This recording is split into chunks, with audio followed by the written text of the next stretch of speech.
ngatasin perasaan cemas kita, panik dan emosi-emosi negatif lain saat pandemi COVID-19 seperti saat ini. Nah, pada sore hari ini saya pastinya nggak sendiri ya, saya ditemenin sama narasumber yang kece banget, yang pasti seru banget, bersama Ibu Arminta, merupakan salah satu seorang psikolog. Boleh diperkenalkan dulu Ibu ya. Hai teman-teman semuanya, perkenalkan nama saya Nista, kemudian saya psikolog, kemudian dosen juga di Gunadarma di Depok. Terus ngebantuin BP juga dan beberapa konsultan beberapa perusahaan.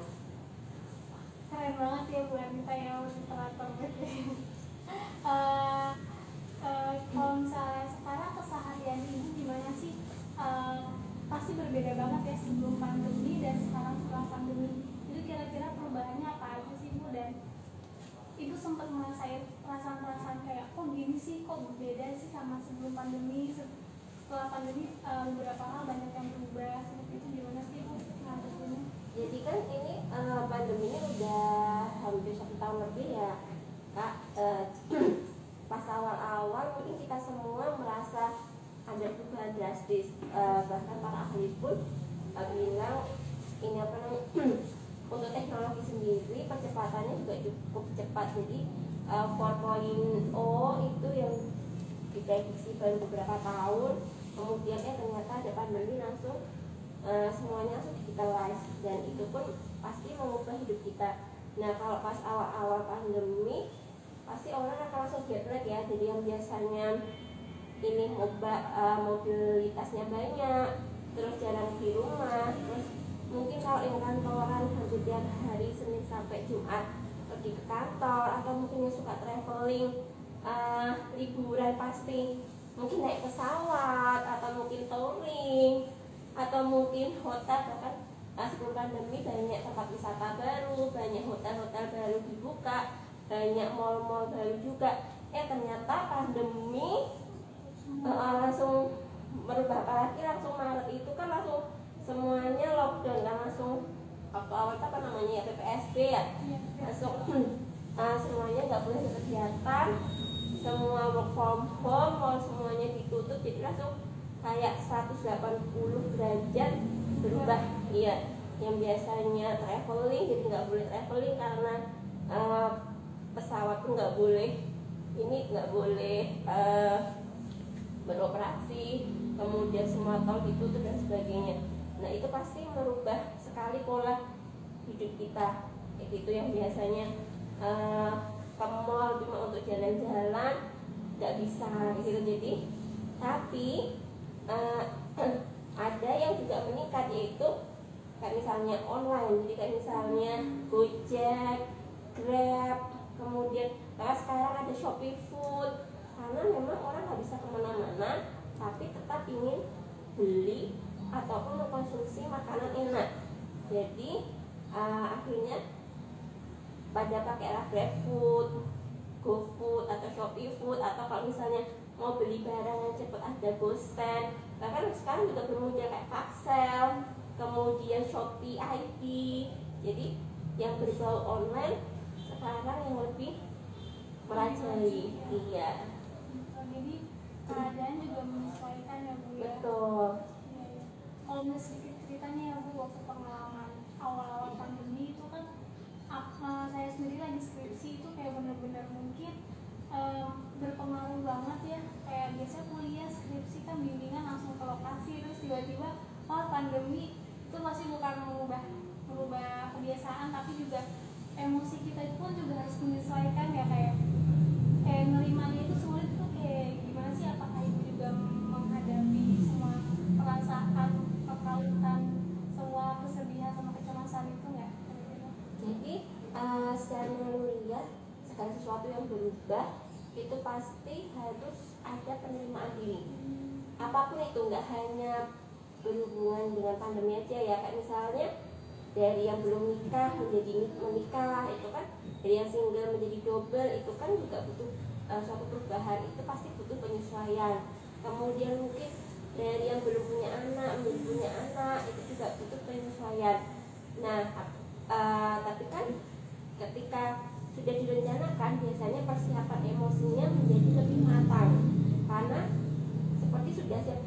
Misalnya nih belum nikah dan akan menikah, itu kan pasti udah tahu nih tanggal menikahnya itu kapan. Jadi kan dia sudah punya persiapan secara mental, secara emosi untuk menghadapi perubahan itu.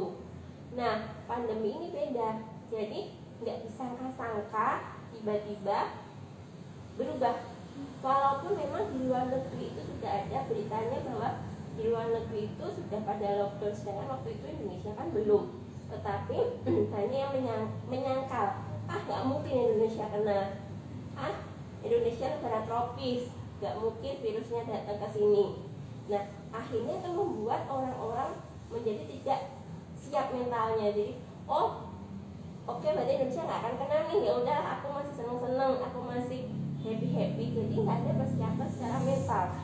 Terus tiba-tiba Maret langsung ada kasus positif. Langsung habis itu langsung PPSB yang semuanya harus di rumah. Nah, itu kan perubahan tapi tidak ada perencanaan jangka panjang. Akhirnya membuat orang-orang stres, membuat orang-orang menyangka kok bisa ada virus ini kerjaan pemerintah.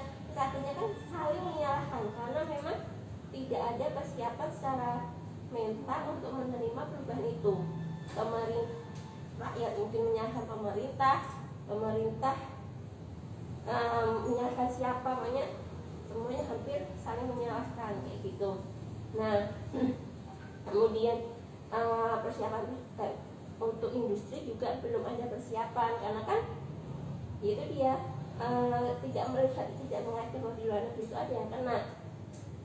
Nah, kemudian ketika ada pandemi langsung semuanya harus berubah 180 derajat, bahkan ada banyak di PHK kayak gitu. Jadi perubahannya pun sangat signifikan, makanya banyak yang tidak siap mentalnya. Nah, tapi untungnya karena pandemi ini sudah 1,5 tahun, banyak psikolog, himpunan psikolog yang itu mengadakan konseling gratis. Jadi karena melihat banyak orang yang tidak siap, banyak orang yang stressful, akhirnya kami banyak himpunan psikolog yang itu membuat free konseling online yang free gitu. Nah, teman-teman bisa buka ini ya, banyak webnya HIMSI, Himpunan Psikologi Indonesia, kemudian di MIPI sendiri juga ada konseling gratis kayak gitu. Karena itu dia menghadapi fenomena yang berubah secara drastis. Jadi tadi mungkin ya kata Bu Anita itu adalah penerimaan diri ya Bu ya. Ketika situasi berubah drastis, apakah kita sudah menerima keadaan ini atau belum, itu juga penyesuaian diri seperti apa, apakah kita mampu menyesuaikan diri dengan keadaan atau belum ya Bu, seperti itu. Terus bulan Juli kemarin itu kan angka COVID kan sempat melonjak tinggi ya Bu. Itu mungkin itu hampir seluruh Indonesia mungkin panik ya, karena virus COVID-19 ini kan bermutasi terus ya, setiap cepat banget itu mutasinya. Itu pasti dan kita tidak bisa kontrol itu semua gitu. Itu kira-kira ada tips-tips nggak sih dari Ibu, kayak gimana sih mengelola emosi yang kita punya biar kita nggak panik, biar kita nggak cemas? Jadi sebenarnya setiap manusia itu kan sudah punya pola yang terbentuk sejak lama.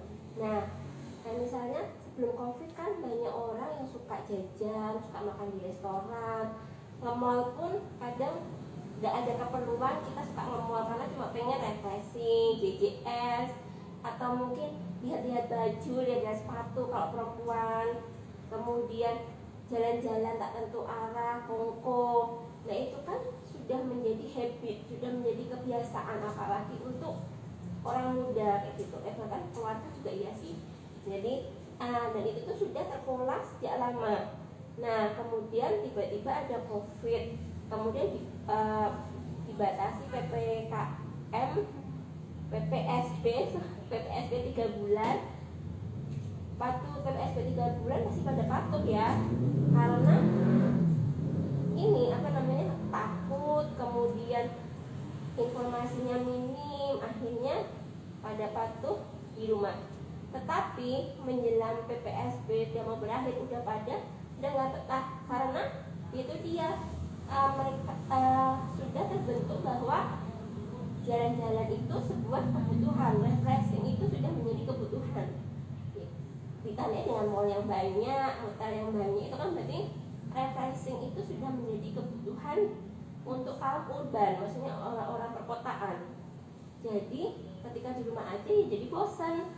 Akhirnya mereka berpikir, oh ya udahlah, kena covid ya udah, tapi aku stres di rumah. Jadi akhirnya mereka lebih memilih untuk jalan-jalan dibandingkan di rumah. Itu bahkan ada yang nggak pakai masker karena ya apaan sih covid, huak gitu, karena tidak merasakan sendiri gimana kena covid seperti itu kan. Nah kemudian tiba-tiba ada varian delta yang itu tingkat penularannya lebih tinggi, bahkan katanya berdekatan itu pun bisa langsung kena. Nah waktu itu kan restoran sudah buka secara normal, sudah banyak orang traveling lagi, terus udah banyak orang yang ke hotel, mall juga udah lumayan kayak biasa walaupun nggak sepenuh biasa. Nah akhirnya terjadilah ledakan itu karena itu dia varian delta itu cukup cepat menyebarnya, cuma bersinggungan aja langsung bisa ketularan. Akhirnya angka covidnya pun meningkat terus. Nah selain itu varian delta itu dia ini apa namanya, menyerangnya juga cukup ini ya, ganas ya, jadi akhirnya banyak yang tumbang. Nah ketika itu orang-orang dilihat, oh iya ya benar ya covid, karena sudah sampai merambah ke keluarga ini. Akhirnya pada sadar dan akhirnya terjadi kepanikan malahan. Jadi masker juga ini mahal, hand sanitizer, kemudian nah yang lebih mahal itu adalah vitamin, itu udah habis, mahal, jadi panic attack, panic buyer. Jadi pada beli oksigen juga jadi 3 juta, 4 juta, jadi semuanya tuh pada panik karena itu dia, oh keluargaku kena, jadi nggak ada persiapan secara mental, secara stres, secara emosi. Jadi mereka akhirnya stres, panik buyer. Nah kemudian PPKM ini kemudian mereka patuh lagi di rumah lagi, tapi kayaknya akhir-akhir ini juga udah pada pergi lah, jadi kayak udah menerima sudahlah covid, ya baiklah covid. Tapi kalau saya perhatiin, walaupun mereka pergi, mereka sudah mulai peduli protokol kesehatan, sudah banyak pakai masker, terus maskernya pun udah yang benar-benar masker, maksudnya nggak lagi masker kain, udah masker sudah ataupun yang lebih tinggi kayak gitu. Nah karena mereka pengen kebutuhan refreshingnya terpenuhi, tetapi nggak pengen sakit, jadi patuhnya di situ. Karena itu dia sebenarnya menghilangkan habit seseorang itu susah. 1,5 tahun kan pengennya merubah orang di rumah, tetapi belum bisa karena kan habit refreshing sudah terbentuk bertahun-tahun yang lalu kayak gitu. Jadi ya kita sebagai manusia menyesuaikan diri, maksudnya boleh refreshing tapi pakai masker, protokol kesehatan, terus mungkin cari tempat yang enggak berduyun-duyun. Terus restoran mungkin cari restoran yang lebih ke alam, maksudnya karena kan tingkat penularan covid kan katanya lebih cepat kalau di dalam ruangan. Jadi mungkin boleh di dalam ruangan, tetapi jangan yang cari restoran yang penuh. Jadi lebih pilih-pilih lah, refreshing boleh tapi sekarang lebih memilih gitu. Makanya kalau diperhatiin restoran yang konsepnya alam itu ini full, maksudnya banyak lah penggemarnya. Betul sih. Jadi benar tadi kata ibu, pola yang terbentuk ya bu ya. Jadi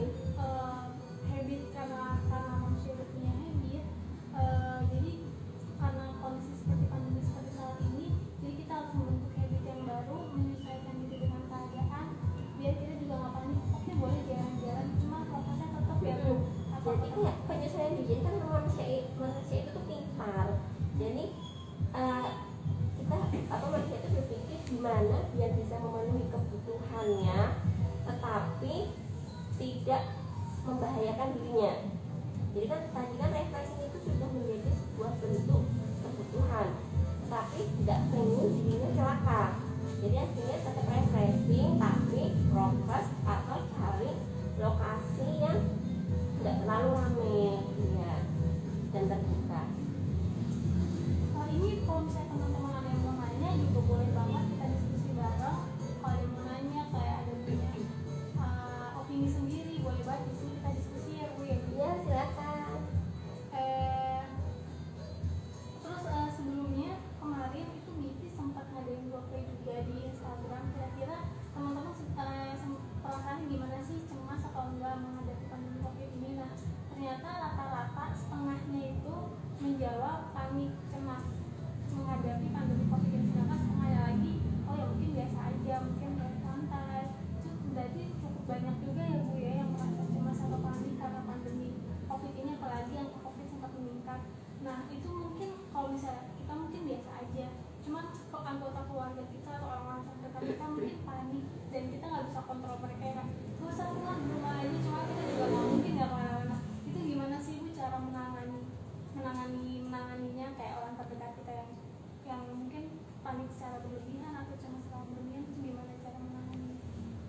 Jadi kan sebenarnya paniknya itu karena COVID-nya itu sudah mulai merambah ke keluarga inti. Kalau yang COVID yang pas awal itu kan yang kena adalah orang yang kita tidak kenal. Maksudnya mungkin ada beberapa tapi sedikit yang kenal gitu. Jadi mungkin oh si A nya kenalannya A kena, oh siapa sih, nah atau tetangganya si B tapi tetangganya lagi kayak gitu kan. Tapi kalau yang varian delta ini enggak, ayahnya, ibunya, saudaranya, iparnya kayak gitu. Nah bahkan teman saya itu ada 2 orang suaminya meninggal, nah itu sahabat saya gitu. Jadi dan semuanya kena COVID kayak gitu. Satunya sahabatnya saya, satunya itu sahabat saya, jadi kita masih kenal. Jadi anaknya, jadi mereka seusia saya gitu, dan suaminya meninggal karena COVID. Jadi itu kan kalau misalnya kita tidak bisa mengelola emosi dengan baik, pasti kita panik dong, aduh ya ampun gimana nih kayak gitu. Padahal panik itu sendiri bisa menurunkan imun kan. Nah makanya ketika orang panik pun akhirnya pada jadi panik bayar, beli vitamin banyak, beli oksigen banyak, bahkan yang kalau yang perlu sih nggak apa-apa ya, tapi kalau yang masih sehat beli kan padahal kebutuhannya langka kan jadi tambah mahal. Nah kemudian jadi parnoan, apalagi didukung dengan sosmed. Terus habis itu masjid yang hampir tiap hari berita innalillahi wa inna ilaihi raji'un, dan sehari itu bisa 2-3 kali pengumuman berita, itu kan menambah panik kayak gitu. Udah di WA grup banyak yang innalillahi, kemudian berita di sosmed kita setiap buka sosmed innalillahi lagi, kemudian foto-foto rumah sakit yang seperti itu, kemudian ditunjuk dengan masjid yang innalillahi lagi. Nah itu kan semakin banyak sumber-sumber yang membuat stres kayak gitu. Nah caranya gimana? Kalau misalnya teman-teman itu merasa, atau mungkin keluarganya teman-teman itu merasa panik banget, matikan wifi, jangan hidupkan WA ataupun sosmed untuk sementara waktu. Atau kalau misalnya sudah kebiasaan pegang HP, lihatlah drama Korea ataupun mungkin film-film. Jadi jangan buka sosmed. Jadi scroll film ataupun scroll drakor bagi yang suka, atau apapun deh, pokoknya jangan yang sosmed. Sosmed itu kan tidak bisa kita kendalikan karena orang lain yang mengirim berita. WA juga kita tidak bisa kendalikan kan, karena itu dia orang lain yang kirim berita. Tapi kalau film, YouTube itu kita atau Google itu bisa kita kendalikan. Kita tinggal searching apa yang kita mau. Jadi kalau misalnya memang teman-teman sangat IT holic, nggak bisa lepas dari gadget, makanya matikan dulu sosmed sama WA. Fokuslah kepada informasi yang bisa teman-teman kendaliin, kayak YouTube, Google, atau Telegram untuk mencari film drakor. Nah, jadi untuk sementara mungkin 3 hari, seminggu, tergantung tingkat stresnya teman-teman. Kalau misalnya teman-teman udah mulai mereda, boleh buka sosmed. Tapi kalau misalnya sekali buka sosmed langsung panik lagi, matikan lagi. Dan itu pun teman-teman bisa, keluarga teman-teman juga bisa seperti itu. Jadi minta ayah, ibu, adik, atau kakak untuk turn off sosmed dan WA, kayak gitu. Kalau pengumuman di masjid tidak bisa kita kendalikan kan, jadi cari yang bisa kita kendalikan. Nah kemudian kalau kalau misalnya kita sudah nggak panik, terus kita bisa tahu apa yang kita lakukan, baru bisa buka lagi sosmednya.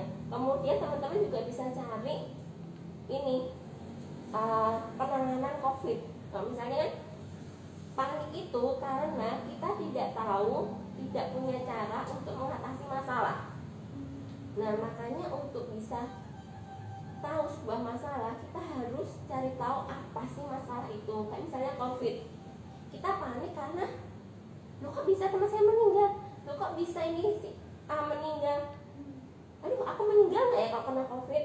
Nah kan karena nggak tahu kan seperti apa penanganannya, terus banyak hoak-hoak yang berseliweran. Nah makanya teman-teman bisa cari di Google, oh kenapa sih COVID kok bisa menyebabkan orang meninggal, apa aja. Oh ternyata yang punya komorbid. Terus teman-teman bisa searching nih di dalam diri sendiri, aku punya komorbid nggak ya. Misalnya asma, oh aku nggak punya asma, alhamdulillah.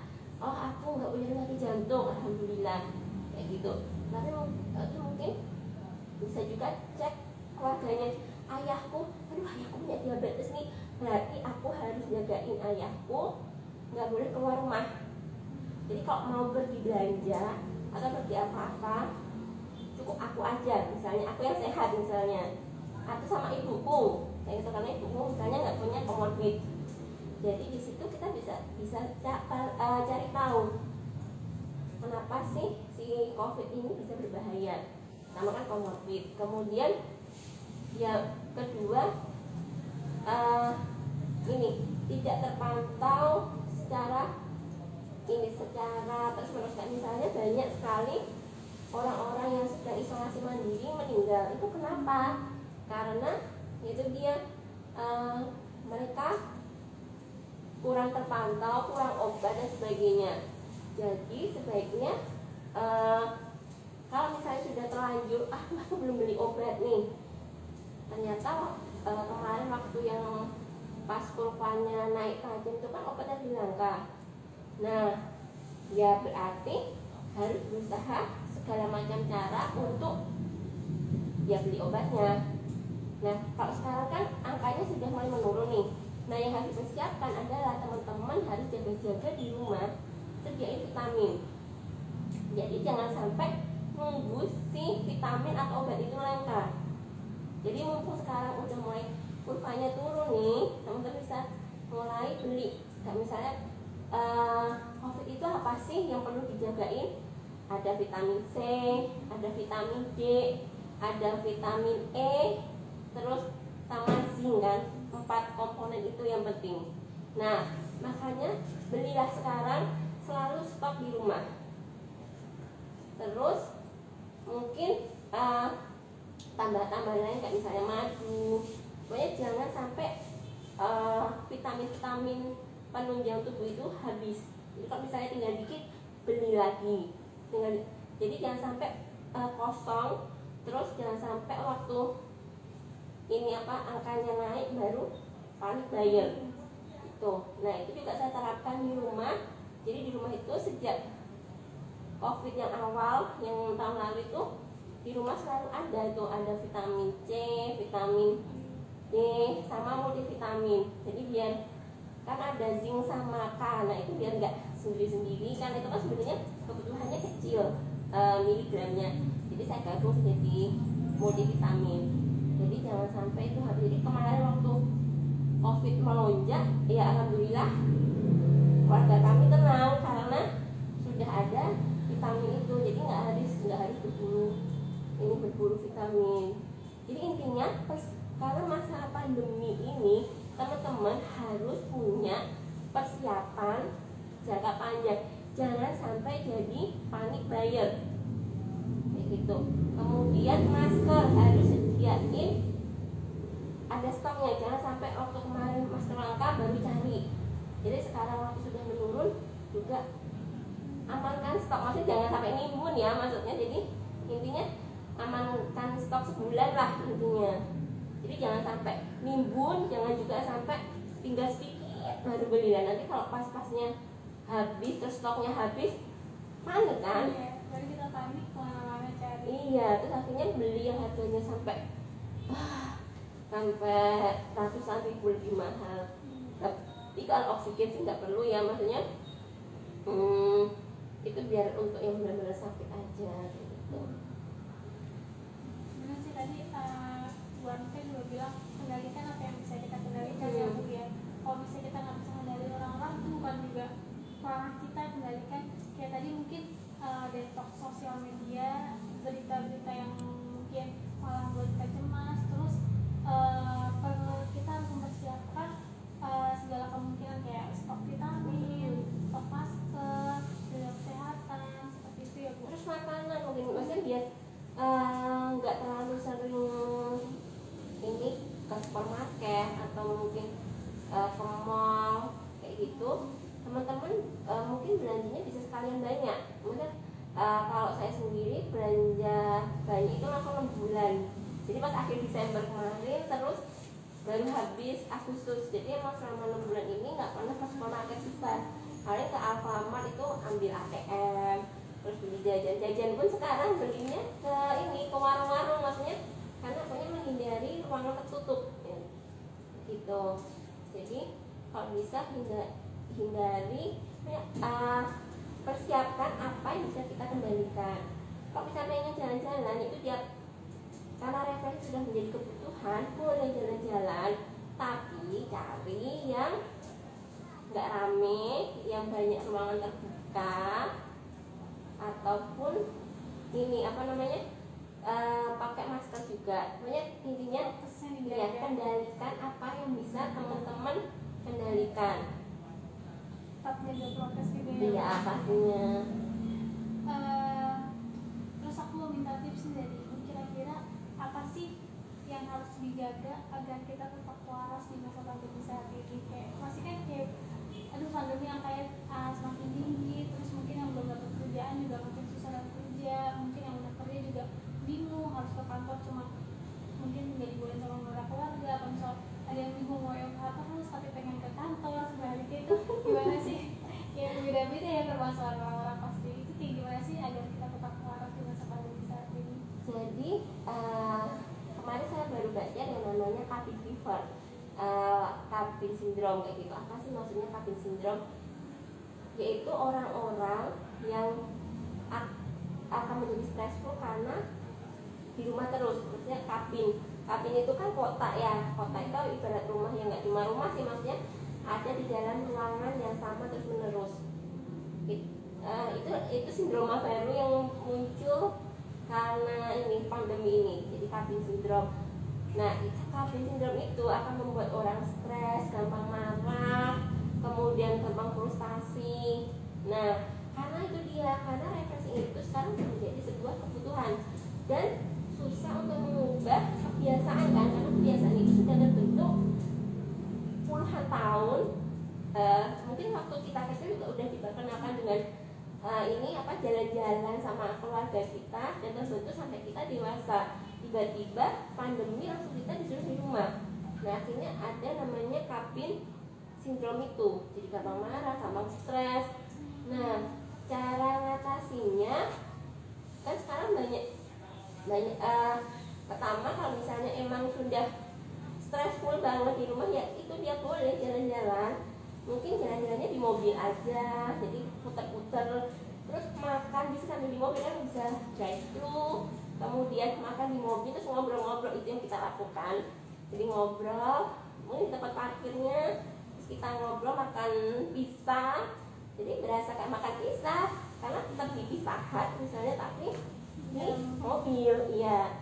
Atau mungkin jalan-jalan ke gunung yang benar-benar nggak ada orang, maksudnya orangnya cuma sedikit kayak gitu. Jadi benar pilih-pilih tempat yang sepi. Banyak kok event itu di Jakarta, kan Jakarta masih ada Bogor, masih ada Tangerang, itu banyak kok tempat-tempat yang masih sepi kayak gitu, kayak di Anyar gitu.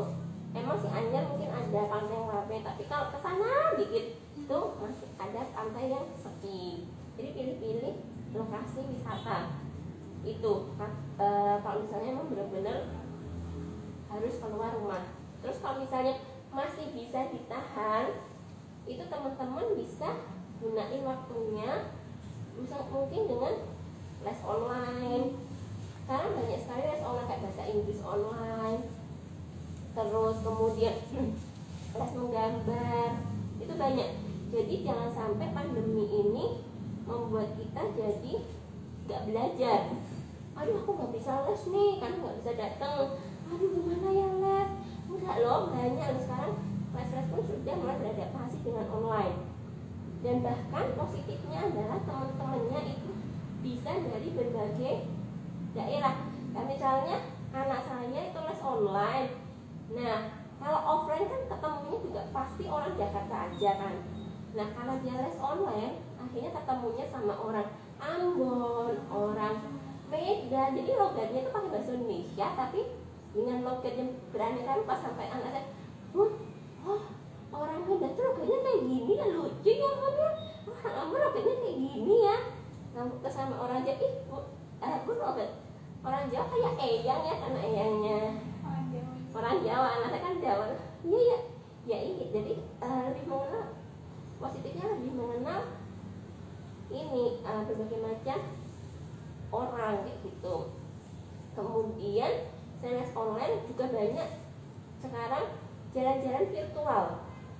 Jadi teman-teman bisa searching di Instagram, banyak kok yang ada jalan-jalan virtual, ada yang gratis, ada yang berbayar. Jadi misalnya ke Jepang virtual, jadi ada orang yang ke Jepang, terus nanti kita online diperlihatkan ininya, oh kita lagi di mana kayak gitu. Nah apalagi 17 Agustus ini pasti banyak acara jalan-jalan virtual ke seluruh Indonesia. Searching aja di Instagram, banyak kok Instagramnya. Nah untuk anak-anak juga bisa kok masuk ke jalan-jalan virtual gitu. Jadi kita bisa kenalin berbagai macam tempat tanpa harus ke sana. Itu jalan-jalan virtual. Terus habis itu bisa juga nonton film. Kemudian ini apa namanya? Kalau misalnya les ini, nggak punya duit kayak gitu. Nah teman-teman bisa buka YouTube, banyak sekali ini YouTube yang yang gratis, bisa lihat. Misalnya teman-teman pengen tahu tentang menjahit, cara menjahit, ya cara sih YouTube menjahit kayak gitu. Banyak kok panduan-panduannya sekarang. Jadi di rumah aja tapi tetap produktif, karena sebenarnya yang bikin stressful adalah di rumah tapi nggak ngapa-ngapain kayak gitu. Nah jadi bikinlah kegiatan-kegiatan yang seru. Terus kalau misalnya berhubungan dengan manusia, karena kan manusia kan suka berhubungan dengan orang lain ya, karena manusia itu makhluk sosial. Karena pandemi ini kan jadi kita kurang berinteraksi. Nah teman-teman tetap bisa kan, sekarang ada Zoom, terus ada video call tuh nggak hanya 2 orang kan, sekarang udah 4 atau 11 ya, ada banyak 8 orang ya. Nah jadi kan teman-teman kita bisa berhubungan sama ini temen sahabatnya kayak gitu. Jadi kayak misalnya ayo kita makan bareng, makannya di rumah sambil buka Zoom. terus ngobrol. Jadi memang sih nggak akan seintens kalau ketemu, tapi paling nggak cukup memuaskan dahaga untuk interaksi. Jadi biar kebutuhan akan afeksinya kita tuh nggak terlalu kosong banget. Jadi dengan Zoom ataupun video call itu bisa memenuhi ya 50% kebutuhan afeksi kita lah. Jadi sebenarnya dengan teknologi itu bisa agak ini mensuplai untuk kebutuhan kita. Iya, tapi kalau untuk jalan-jalan itu dia ya solusinya, teman-teman bisa pilih yang outdoor, kemudian atau mungkin jalan-jalan pakai mobil atau jalan-jalan virtual kayak gitu. Nah tadi Bu Arnita juga sempat ngomongnya kayak kalau misalnya ada terkait Kawin sindrom ya Bu. Jadi kita kalau misalnya merasakan cemas saat pandemi seperti saat ini itu nggak apa-apa banget, itu wajar. Cuman kita juga harus mencari alternatif lain agar kita tidak terjebak pada emosi-emosi negatif tersebut. Kayak seperti tadi Ibu juga menyarankan kayak jalan-jalan virtual, kegiatan ke tempat-tempat yang outdoor, ruang terbuka alam, atau misalnya drive thru di mobil, atau melakukan kegiatan lain kayak les, seperti itu ya Bu. Betul. Oke, kira-kira dari teman-teman ada yang mau ditanyakan nggak? Oke, kalau nggak ada yang ditanyakan, kita lanjut dulu ya Bu ya. Oke, gimana sih Bu kita memberi pemahaman ada orang-orang di keluarga kita terkait hal yang harus kita lakukan seperti saat pandemi saat ini, ya misalnya biar kita nggak terlalu cemas seperti itu. Nah, bisa dikasih tahu ya tadi kalau misalnya orang-orang sekitar kita kayak misalnya orang tua ataupun saudara yang cemas, bisa matiin itu sosmednya atau WA-nya itu biar nggak tambah cemas. Karena kalau pengumuman di masjid itu kan nggak mungkin kita kendalikan ya, nggak mungkin dong kita bilang pak jangan pengumuman meninggal dari masjidnya, nggak mungkin. Jadi ya mau nggak mau kita harus dengerin kan kalau di masjid. Tapi kalau sosmed sama WA kan itu bisa kita matiin. Nah kemudian habis itu kalau misalnya kita dapat informasi tentang cara mengendalikan COVID kayak tadi, oh yang kena COVID itu yang parah mungkin cuma komorbid aja kok, yang mungkin ada yang nggak komorbid tapi parah ya memang ada kan. Nah itu kan udah takdir kan, tapi menurut penelitian kan yang lebih banyak akan fatal itu adalah orang yang komorbid. Nah itu bisa kita bilang ke anggota keluarga kita. Jadi intinya hal-hal positif itu bisa kita kasih tahu. Atau mungkin oh dengan vaksin kita bisa kalau kena nanti nggak akan parah. Nah itu juga kita bisa kasih tahu. Kemudian biar nggak terlalu stressful, itu dia bisa diajak jalan-jalan. Tapi kalau misalnya anggota keluarganya ada komorbid, benar-benar harus cari ruangan, harus cari tempat yang sepi banget. Kalau enggak jangan sampai bersisian lah sama orang lain. Itu jaga banget sih sebenarnya. Tapi kalau anggota keluarganya nggak ada komorbid sih, ada orang dikit tapi jangan terlalu banyak sih masih ini masih bisa. Seperti itu teman-teman. Kira-kira ada yang mau ditanyakan nggak nih? Kalau gitu mungkin tadi kita juga udah ngebahas banyak banget ya Bu ya. Kayak dari bentuk kayak kita harus menerima diri kita dulu, menerima penerimaan diri dari dalam diri kita terkait kondisi dan keadaan yang seperti saat ini. Kayak pandemi COVID yang mungkin terus meningkat ataupun terus bermutasi, terus kita juga harus ada penyesuaian diri ya Bu, menyesuaikan diri dengan lingkungan dan keadaan saat ini. Terus kita juga harus bisa mengontrol apa yang kita bisa kontrol, kendalikan apa yang bisa kita kendalikan, seperti sosmed ataupun diri kita sendiri misalnya, menghindari dari hal-hal yang negatif seperti itu. Dan kalau misalnya teman-teman sebenarnya ngerasain kayak cemas, panik, dan emosi-emosi negatif lainnya itu nggak apa-apa banget, itu wajar banget. Cuman kita gimana caranya harus ngelolanya biar kita juga nggak terkendalikan oleh emosi-emosi negatif kita gitu ya Bu. Nah kalau misalnya kita emang ngerasa nggak bisa ngontrol itu nggak apa-apa, kita bisa minta tolong orang yang ahli seperti psikolog atau psikiater. Mungkin teman-teman bisa minta bantuan untuk konseling. Di BP juga kalau betul menyediakan layanan konseling apabila teman-teman mau konseling. Ada juga yang gratis loh, juga ada yang gratis. Oh iya, benar. Karena memang ada yang nggak ngerti ya, nanti kalau misalnya teman-teman mau ke webnya HIMSI itu juga banyak yang HIMSI juga menyediakan konseling gratis gitu. Karena memang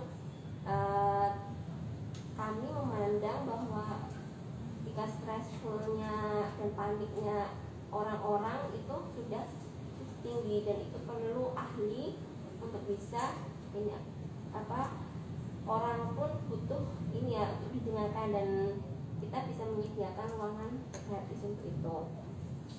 Nah, kalau namanya BP Dengar ya Bu ya. Betul.